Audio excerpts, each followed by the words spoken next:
loves, welcome back.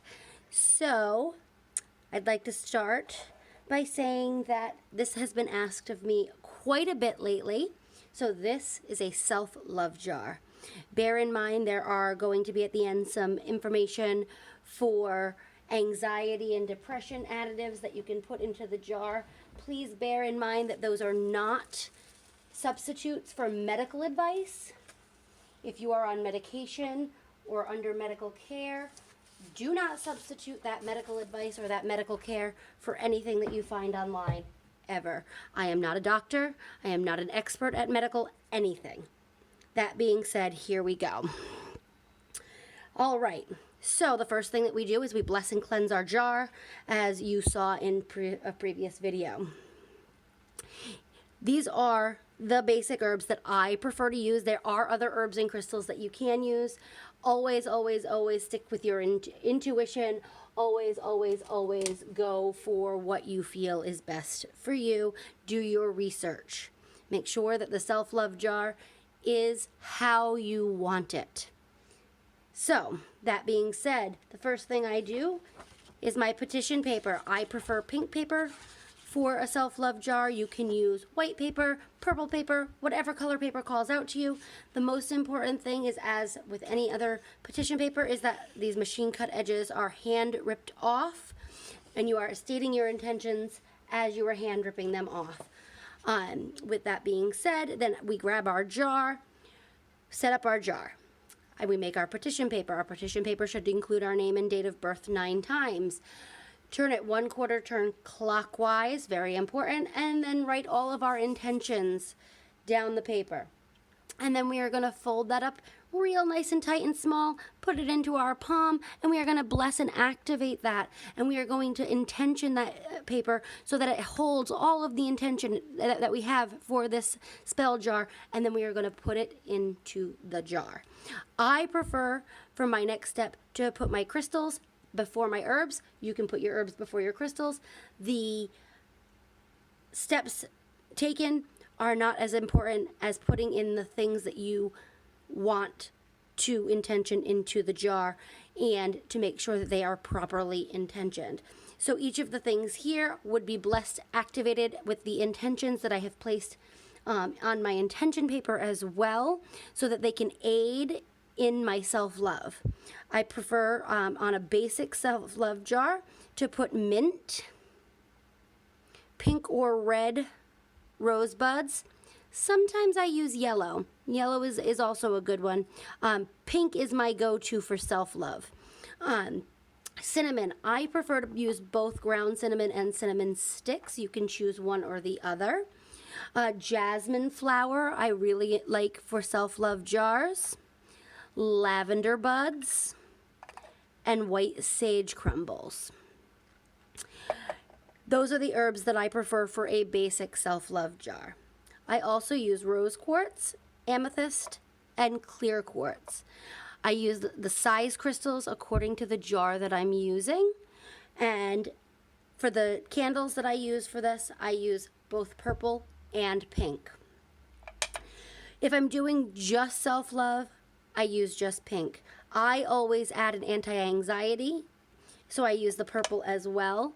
When I add the anti-anxiety, I like to add some St. John's wort to help with my anxiety, as well as to clear depression out of the system and the situation. And I prefer a little bit of catnip, which helps with love and happiness. And I also like to throw in some nettles to dispel darkness from my life.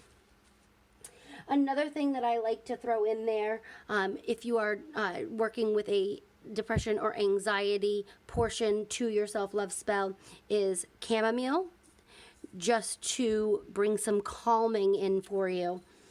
This is a really nice herb for that.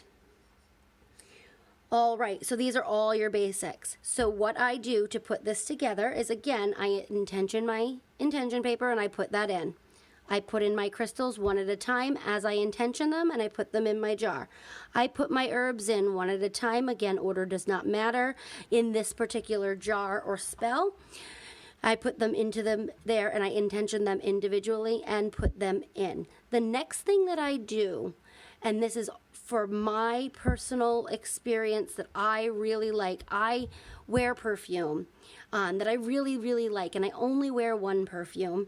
So I spray a little bit of the perfume that I like into the jar on top of all the ingredients, reminding myself that I am beautiful, that I am satisfactory, and that I am loved from the inside out and from the outside in. And I infuse that with my intentions that I've put on the intention paper as well. With all of this in the jar, I then light a patchouli incense, and I hold it over the open jar. Now, if this is my jar, and let's say my ingredients come to here, if my ingredients are not all the way to the top, I like to swirl the incense around on the inside, get down in there around the things without lighting anything on fire. I like to activate the whole jar with my intentions. So as I run the patchouli incense around my jar, I like to repeat my intentions, and then I place this into a incense holder, and then I close my jar. When I am working on one, again, that is just self-love, I seal it with pink wax, and then I put the candle on top. I usually melt a little candle of the bottom of the candle so that it does not do exactly what it just did and fall off. If I am working with anxiety and depression too, I melt a little purple around for the seal as well, and I burn both. Again, I melt a little wax on the bottom so that they stick to the jar and don't cause a fire. Always be careful when working with candles and flames. Then I sit and meditate over the jar and infuse the entire jar as a whole with my intentions. Intent is the biggest portion of this. And then you want to place this jar somewhere where you will see it, whether you want to place it next to your bed, in your bedroom, on your dresser, by your front door, by your back door. If you want to put it where you do laundry, as long as it is a bright location. You do not want to put it in a laundry room in the basement where there are no windows. You want to make sure that it's getting light. Pretend it's a plant. It needs light to live. And every once in a while, you're going to want to revisit this and burn another candle on it. You're going to want to re-intention it. I usually say re-intentioning should happen every 30 days. I use the full moon to make sure that my spells are getting the love and affection that they need, but you do not have to do that.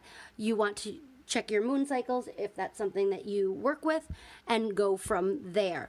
That being said, I do touch base with my jars once a week, every 7 days, different days for different types of spells, and I touch the top of them. I ask the universe or my deity to bless and activate and renew the intentions and to draw that energy to wherever it is going. So in this case, to myself, because it is a self-love jar. I hope that this helps you with your self-love jars. If you have any questions, you can send emails to myspellitnaturally@gmail.com. I answer all emails. Sometimes, because I do get a lot of emails, it takes a little while. You can make a $5 donation to jump the line and get an immediate response, but it is not required. I do answer all emails in the order in which they come in, if there is no donation. You can also check us out on facebook.com/spellitnaturally, and I hope that this finds you well and that this does help you. Bye, guys.